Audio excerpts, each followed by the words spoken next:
ஆப்கி அதாலத்துல super star Amir Khan மீது உள்ள குற்றச்சாட்டு, இவருக்கு தேசபக்தியே கிடையாது. அமீர், உங்க படங்கள் எப்ப ரிலீஸ் ஆனாலும் சரி, உடனே உங்களுக்கு தேசபக்தியே கிடையாது, தேசத்தை பத்தி நினைப்பே இல்லைன்னு தான் எல்லாரும் சொல்லுவாங்க. பஹல்காம்ல இவ்வளவு வேதனைக்குரிய சம்பவம் நடந்திருக்கு. மதத்தை கேட்டு மக்களை சுட்டு கொன்னு இருக்காங்க. ஆனாலும் அமீர் கான் பேசாம இருக்காரு. நடந்த இந்த விபத்து, நடந்த இந்த அட்டாக், பயங்கரவாதிகள் நம்ம மீது அட்டாக் நடத்தியிருக்காங்க, நம்ம நாட்டு மக்கள் மீது. இது எவ்வளவு கேவலமான ஆக்ட்னா அந்த அளவுக்கு கேவலமான ஆக்ட்.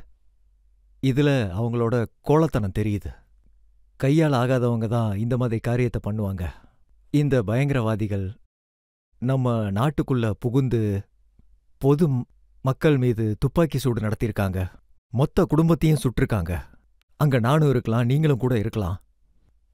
அதுவும் அவங்களோட மதத்தை கேட்டு அவங்க மீது துப்பாக்கி சூடு நடத்துறாங்க. இதுக்கு என்ன அர்த்தம்? இத பத்தி நான் பேசியிருக்கேன். இப்போ விஷயம் என்னன்னா, நான் சோசியல் மீடியால இல்ல. ஏதாவது ஒரு விஷயம் நடந்தா மக்கள் ஒரு நிமிஷத்துல பேச ஆரம்பிச்சிருவாங்க. நான் சோசியல் மீடியால இல்ல. அப்புறம் நான் இதை பத்தி பேசியும் இருக்கேன். ஒரு ஃபங்க்ஷன் போகும்போது என்கிட்ட கேட்டாங்க. அப்போ நான் கொடுத்த பதில் இதுதான். இந்த தாக்குதல் நம்ம நாட்டு மக்கள் மீது மட்டும் இல்ல, இது நம்ம நாட்டோட ஒற்றுமை மீது நடந்த தாக்குதல். அப்புறம் இவங்க ரொம்ப கேவலமான காரியம் செஞ்சிருக்காங்க. அதுக்காக அவங்களுக்கு ஏற்கனவே பதிலடி கிடைச்சிருச்சு. விஷயம் என்னன்னா, சில பேர் என்ன ரொம்ப அதிகமா விரும்புறாங்க. அவங்க தான் இதெல்லாம் பேசிக்கிட்டு இருப்பாங்க. உங்களை விரும்பினவங்க இதையும் சொல்லியிருக்காங்க. ஏர்ஃபோர்ஸ் ஆக்ஷன் எடுத்திருக்காங்க, பயங்கரவாதிகளோட மறைவிடத்தை அழிச்சிருக்காங்க. அதுக்கப்புறம் நீங்க ஒரு அறிக்கை கொடுத்திருக்கீங்க. அதை வச்சு என்ன சொல்றாங்கன்னா, கண்டிப்பா அதை வச்சு ஒரு படம் இவர் பண்ணதான் போறாரு. பாருங்க, நம்மளோட சோல்ஜர்ஸ், நம்மளோட வீரர்கள் அவங்களுக்கு சரியான பதிலடியை கொடுத்திருக்காங்க. அதுக்காக நான் பேசுனா அதுல ஏதாவது தப்பு இருக்கா சொல்லுங்க?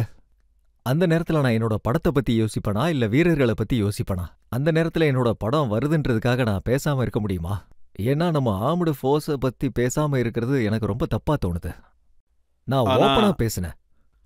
ஆனா நீங்க பேசின 12 மணி நேரத்திலேயே உங்க ட்ரெய்லரும் ரிலீஸ் ஆச்சு. ரஜித் சார், இந்த ஃபிலிமோட ட்ரெய்லர் எப்போவோ வந்திருக்க வேண்டியது. அப்புறம் நான் அதை எதுக்காக கேன்சல் பண்ணேன்னா, நாட்டில் தாக்குதல் நடந்ததுனால நான் உடனே எல்லாத்தையும் கேன்சல் பண்ணிட்டேன். ஏன்னா எனக்கு தெரிஞ்சு அன்னைக்கு எங்க படத்தோட ப்ரீமியர் கூட இருந்தது. அப்ப நான் உடனே எல்லாத்தையும் கேன்சல் பண்ணிட்டேன். ஈவெண்ட் மொத்தத்தையும் கேன்சல் பண்ணிட்டேன். அப்போ இந்தியர்கள் ஒவ்வொருத்தருக்கும் கோவம் வந்தது. அவங்க மனசுக்கு வலி ஏற்பட்டது. அதே ஃபீலிங் தான் எனக்குள்ளேயும் இருந்தது. இத்தனைக்கு நான் ரொம்ப நாளா டிப்ரெஸ்டா இருந்தேன். வீட்டை விட்டே வெளியே போல. சோஷியல் மீடியால என்ன எழுதியிருக்காங்கன்னா, இவர் ஒரு ஆக்சிடென்டல் பேட்ரியாட்னு. லால் சட்டா ரிலீஸ் ஆன போது கூட இவர் நாட்டை பத்தி ஒரு பேட்ரியாட்டிக் ஸ்டேட்மெண்ட் கொடுத்தாரு. லால் சிங் அப்போ என்ன சொன்னேன்னு எனக்கு ஞாபகம் இல்லை. ஃபார் எக்ஸாம்பிள், ஏதாவது சொன்னாலும் என்னோட நாட்டுப்பற்று அவங்களுக்கு எப்படி தெரியும்? என்னோட வேலையில தெரியும். ரங் தே பசந்தி பாருங்க, லகான் பாருங்க, சர்ஃப்ரோஸ் பாருங்க, இந்த எல்லா படத்தையும் நீங்க பாருங்க. நாட்டுப்பற்று உள்ள படங்கள் எத்தனை நான் பண்ணியிருக்கணும். ஒருவேளை மேபி எந்த ஆர்டிஸ்டும் பண்ணியிருக்க மாட்டாங்க. ஒரு டைம் நான் மனோஜ் சாரை சந்திச்சேன். மனோஜ்குமார் சார். அவரை நம்ம இந்தியான்னு சொல்லுவோம். He was known as a patriot.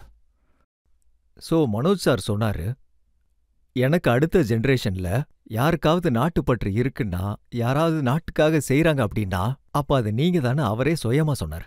அவர் என்னோட படங்களை பார்த்திருக்கார்.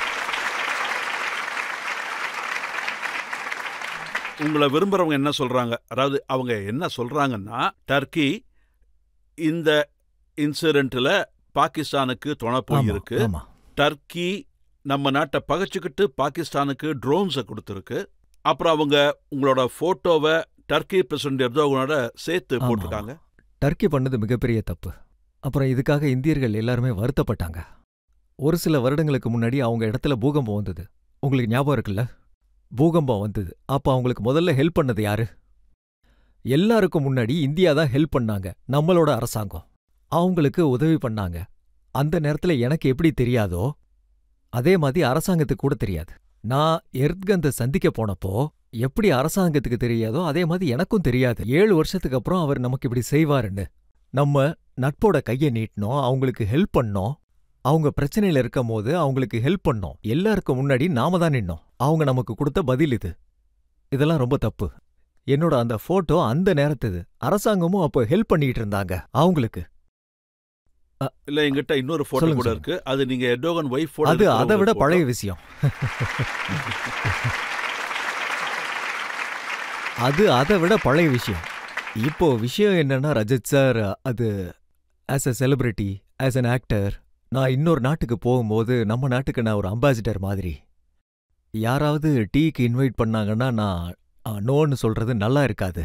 இந்த மாதிரி எங்க வாழ்க்கையில நிறைய டைம் நடக்கும் சார். டர்க்கில நடந்தது மிகப்பெரிய தப்பு. இதனால அவங்க எல்லா இந்தியர்களோட மனசையும் காயப்படுத்திருக்காங்க. கோவம் தான் வருது. நாங்க உங்களுக்கு உதவி செஞ்சிருக்கோம், நீங்க இப்படி பண்ணிருக்கீங்க. பாய்காட் டர்க்கின்னு சொன்னவங்களா அவங்க டர்க்கி போற பிளான்ஸ் எல்லாம் கேன்சல் பண்ணிட்டாங்க. அவங்க செஞ்சது சரியான வேலை செஞ்சிருக்காங்க, சரியான முடிவு எடுத்திருக்காங்க. நம்ம டர்க்கிக்கு சுத்தமா சப்போர்ட் பண்ணக்கூடாது. பாகிஸ்தானுக்கும் நமக்கும் இடையில சண்டை நடக்கும்போது அவங்க நம்மள பகைச்சுக்கிட்டு பாகிஸ்தானுக்கு உதவி பண்ணாங்க. எல்லாத்தையும் மறந்து அவங்க பாகிஸ்தானுக்கு சப்போர்ட் பண்ணிக்கிட்டு இருக்காங்க. இத்தனைக்கு நம்ம தான் அவங்களுக்கு ஹெல்ப் பண்ணிருக்கோம். இதெல்லாம் சரியா? இது தப்பு, மிகப்பெரிய தப்பு.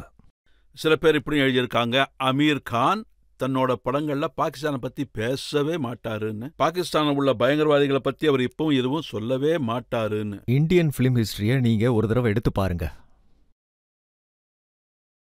எப்பயுமே சென்சார் போர்டு எங்களுக்கு என்ன சொல்லுதுன்னா, நீங்க பக்கத்து நாடுன்னு சொல்லுங்க, நாட்டு பேரை சொல்லாதீங்க. இதுக்கு முன்னாடி எல்லாம் பக்கத்து நாட்டை தான் தாக்கியிருக்காங்கன்னு சொல்லுவாங்க, இல்லனா பக்கத்து நாடு இப்படி பண்ணுதுன்னு சொல்லுவாங்க. ஸோ எங்களுக்கு அலோடு இல்ல, படம் எடுக்கிறவங்களுக்கு இது அலோடு இல்ல, பக்கத்து நாட்டோட பேரை நம்ம சொல்ல முடியாது. ஆனா உங்களுக்கு ஒன்று தெரியுமா? சர்ஃப்ரோஸ், என்னோட படம் சர்ஃப்ரோஸ், வரலாற்றிலேயே அதுதான் படம். அதுல நாங்க ஓப்பனா பாகிஸ்தான் பேரை சொல்லியிருக்கோம், ISA பேரை சொல்லியிருக்கோம், ஓப்பனா.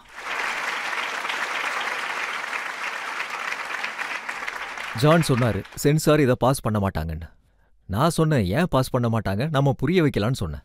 பார்லிமெண்ட்ல அத்வானி சார் சொல்ல முடியும்னா பாகிஸ்தான் நம்ம நாட்டு கூட தப்பா நடந்துகிட்டு இருக்காங்கன்னு, ISA எங்க கூட பயங்கரவாதம் பண்ணிக்கிட்டு இருக்குன்னு, எங்க நாட்டுல பயங்கரவாதத்தை பரப்பிக்கிட்டு இருக்குன்னு அத்வானி சார் நம்ம பார்லிமெண்ட்ல சொல்ல முடிஞ்சப்போ ஒரு பப்ளிக் பிளாட்ஃபார்ம்ல ஏன் நம்மளால சொல்ல முடியாது? எங்களுக்கு அந்த பேசிஸ்ல தான் அதுல சென்சார் கிடைச்சது. அப்புறம் அதுதான் ஃபர்ஸ்ட் ஃபிலிம் நம்ம அந்த பேரை சொன்னது. அதுக்கப்புறம் எத்தனை படங்கள் வந்ததோ அதுல நம்ம பாகிஸ்தான்னு சொல்றோம், இல்ல ISAன்னு சொல்றோம். சர்ஃப்ரோஸ் தான் ஃபர்ஸ்ட் ஃபிலிம். யாரெல்லாம் பாகிஸ்தானுக்கு எதிராக பேச மாட்டாங்கன்னு சொல்றாங்களோ பாகிஸ்தானோட பேரை முதல்ல எடுத்தது நான் தான், வேற யாரும் இல்ல. ஆமா, எனக்கு ஞாபகம் இருக்கு. அந்த படத்துல நீங்க நசருதீன் ஷாவை ISA ஏஜென்ட்னு சொன்னீங்க. கண்டிப்பா நீங்க சொல்றது கரெக்ட் தான். கூப்பிட்டீங்க. அப்புறம் மிர்ச்சி சேட்னு ஒரு கேரக்டர். இப்ப ப்ரூவ் ஆயிடுச்சு அவங்க இப்படிதான் பண்ணிக்கிட்டு இருக்காங்க. ஆமா, அதாவது பாத்தீங்கன்னா ரொம்ப துக்கத்துக்கான விஷயம். பாருங்க, பாகிஸ்தான் கேவலமான விஷயத்தை செய்யும்போது, தப்பான காரியத்தை செய்யும்போது, அதுல அன்பார்ச்சுனேட்லி நம்ம நாட்டை சேர்ந்த சில பேரும் இன்வால்வ் ஆயிடுவாங்க. அப்புறம் இது ரொம்ப துக்கமான விஷயம், துக்கத்துக்குரிய விஷயம். சர்ஃப்ரோஸ்ல என்னோட கேரக்டர் ACP ராத்தோடு. அவரு எல்லாத்தையும் பிடிச்சிருவாரு. அவர் இந்தியனா இருந்துட்டு இந்தியாவுக்கு எதிராக வேலை செஞ்சிருக்கலாம், இல்லனா நசீர் ISAக்கு எதிராக வேலை செஞ்சுக்கிட்டு இருப்பாரு. அப்புறம் சில தடவை மக்கள் என்ன சொல்றாங்கன்னா, படப்பிடிப்பு குழுவினருக்கு எப்பவுமே ஒரு டவுட்ஸ் இருக்கும். ஏன்னா அவங்க படம் பாகிஸ்தான்லயும் ஓடணும், அங்கேருந்து அவங்க சம்பாதிக்கணும். அதனால பாகிஸ்தானை பத்தி நம்ம அதிகமா பேச வேணாம்னு முடிவெடுப்பாங்களோன்னு சொல்றாங்க. உங்களுக்கு ஒன்று தெரியுமா, சர்ஃப்ரோஸ்க்கு அப்புறம் எனக்கு நிறைய பாகிஸ்தான்ல இருந்து நிறைய நெகட்டிவ் கமெண்ட் வந்துச்சு. நீங்க எங்களை பத்தி என்ன காட்டிக்கிட்டு இருக்கீங்க, என்ன சொல்லிக்கிட்டு இருக்கீங்கன்னு நெகட்டிவ் கமெண்ட் வந்தது.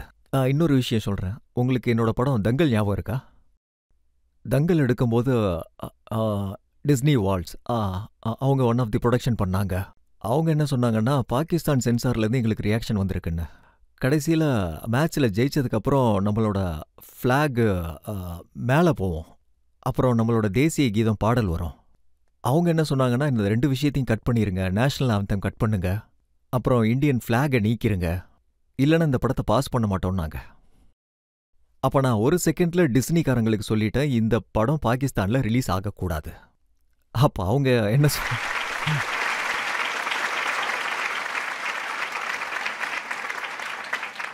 அதாவது நான் 1 செகண்ட்ல யோசிக்கக்கூடிய அவசியமே இல்லை.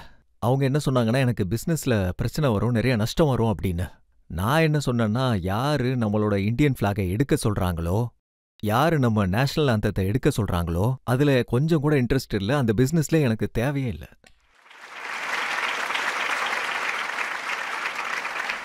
உங்களுக்கு அதிகமான பிஸ்னஸ் கிடைச்சிருக்குன்னா, நிறைய பணம் சம்பாதிச்சிருக்கீங்கன்னா, அது சைனால இருந்து தான். இல்ல. இந்தியால தான் சம்பாரிச்சேன். நான் நிறைய சம்பாரிச்சது இந்தியால தான்.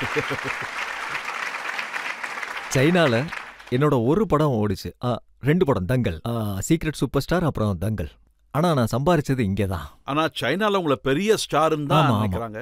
அவங்க என்னோட படத்தை ரொம்ப விரும்புவாங்க. பட் நீங்க பார்க்கறதுக்கு சைனீஸ் மாதிரி இல்லையே. இப்போ மக்கள்லாம் கேட்டுக்கிறாங்க, டர்க்கி நமக்கு எதிரி, இவர் ஏன் அங்கே போனாருன்னு. அதே மாதிரி சைனா பாகிஸ்தானுக்கு சப்போர்ட் பண்ணியிருக்கு, இவர் சைனாவுக்கு போயிருக்காரு, இவர் ஏன் அங்கே போனாருன்னு கேட்குறாங்க. இப்போ நான் என்ன பண்ணுறது? தங்கல் ரிலீஸ் ஆகிற வரைக்கும், சீக்ரெட் சூப்பர் ஸ்டார் ரிலீஸ் ஆகிற வரைக்கும் சைனா கூட நமக்கு எந்த பிரச்சனையுமே இல்லை.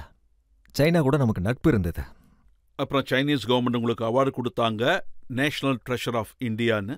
ஆமாம், அவங்க எனக்கு அவார்டு கொடுத்தாங்க, நேஷனல் ட்ரெஷர் ஆஃப் இந்தியா. ஆனால் நீங்கள் இதை யோசிங்க, அவங்க எனக்கு நேஷனல் ட்ரெஷர் ஆஃப் சைனான்னு கொடுக்கல, அவங்க எனக்கு நேஷனல் ட்ரெஷர் ஆஃப் இந்தியான்னு தான் சொல்லியிருக்காங்க.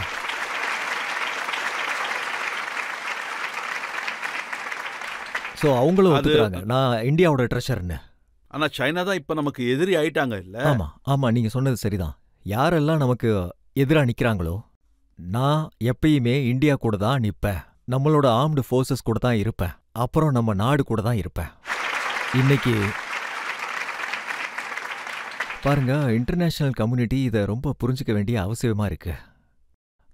பாருங்க, அவங்க நம்மளோட இன்னசென்ட் சிவிலியன்ஸை ஒரு டெரரிஸ்ட் ஆக்டால கொண்டிருக்காங்க. இது உலகம் பூரா புரிஞ்சுக்கணும். ஆரம்பிச்சது அவங்க தான், நம்மளோட இன்னசென்ட் மக்களை கொண்டிருக்காங்க. இதெல்லாம் என்னது?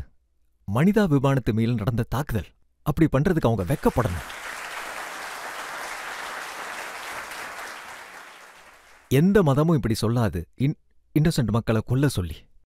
அப்புறம் டெரரிஸ்ட் அப்படி கொன்றதுனால அவங்க இஸ்லாமிக்குன்னு நினைக்கவே இல்லை, நான் அவங்கள முஸ்லீம்னே நினைக்கவே இல்லை. ஏன்னா இஸ்லாம்ல இதுதான் எழுதியிருக்கு, நம்மளால எந்த இன்னசென்ட் மக்களையும் கொல்லக்கூடாதுன்னு. அப்புறம் பெண்கள் மீது கை நீட்டக்கூடாது, பசங்களை அடிக்கக்கூடாது. இது எல்லாமே எங்க மதத்துல இருக்கு, இஸ்லாம்ல இருக்கு.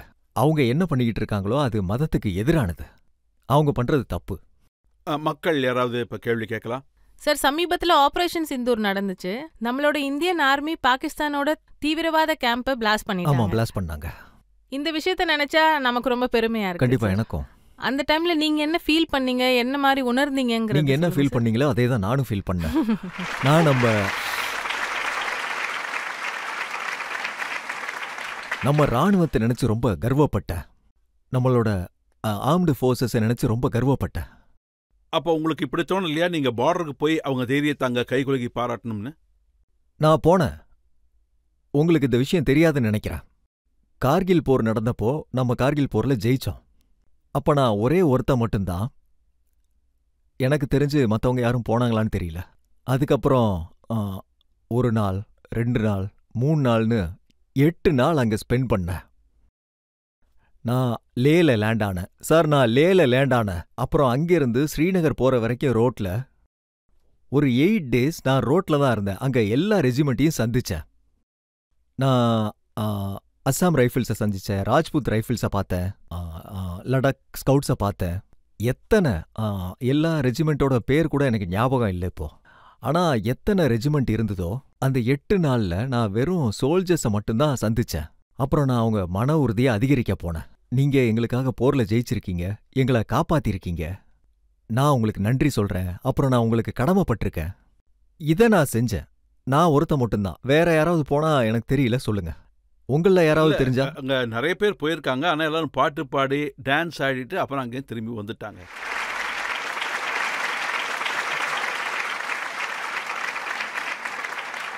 நீங்க அங்க போனப்ப எனக்கு ஒரு கம்ப்ளைண்ட் மத்தவங்க சொல்ல ஞாபகம் இருக்கு. நீங்க அங்க போய் எந்த ஆபீசர்ஸையும் சந்திக்கவே இல்லைன்னு சொன்னாங்க. ஆமா, நான் ரெக்வஸ்ட் பண்ணேன் Rajat sir. Army high command கிட்ட நான் ரெக்வஸ்ட் பண்ணேன், நான் இந்த 8 நாளும் சோல்ஜர்ஸ் கூட தான் ஸ்பெண்ட் பண்ண போறேன்னு. ஆப்வியஸ்லி அங்க ஆஃபீஸர்ஸ் இருப்பாங்க, ஆனா நான் ஃபுல் டைம் அங்க சோல்ஜர்ஸ் கூட தான் இருக்கணும்னு. ஸோ அதுக்காக தான் நான் ரெக்வஸ்ட் பண்ணியிருந்தேன். நான் சோல்ஜர்ஸ் கூட மட்டும்தான் டைம் ஸ்பெண்ட் பண்ண விரும்புகிறேன், அங்கே ஆஃபீஸர்ஸும் இருப்பாங்க. அப்புறம் எனக்கு மனசில் ஒரு விஷயம் ஞாபகம் வந்தது, இப்போ மறந்துட்டேன். கஜினி ஆயிட்டீங்களா சார்? கஜினி ஆயிட்டேன்.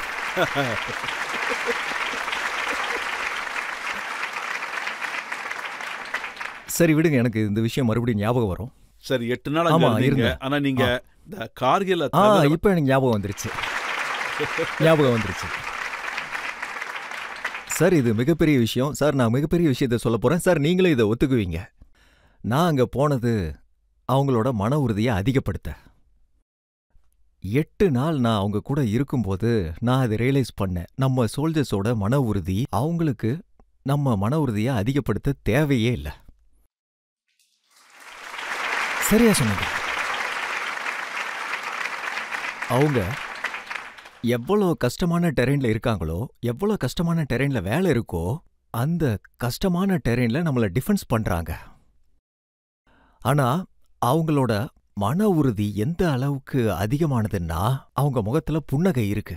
அவங்க ரொம்ப கான்ஃபிடென்ட்டாவும் சந்தோஷமாவும் இருந்தாங்க. ஸோ நான் அவங்களோட மொராலை பூஸ்ட் பண்ண போறேன்னு நினைச்சேன். ஆனா இல்ல, அவங்க தான் என்னோட மொராலை பூஸ்ட் பண்ணாங்க. I am right sir?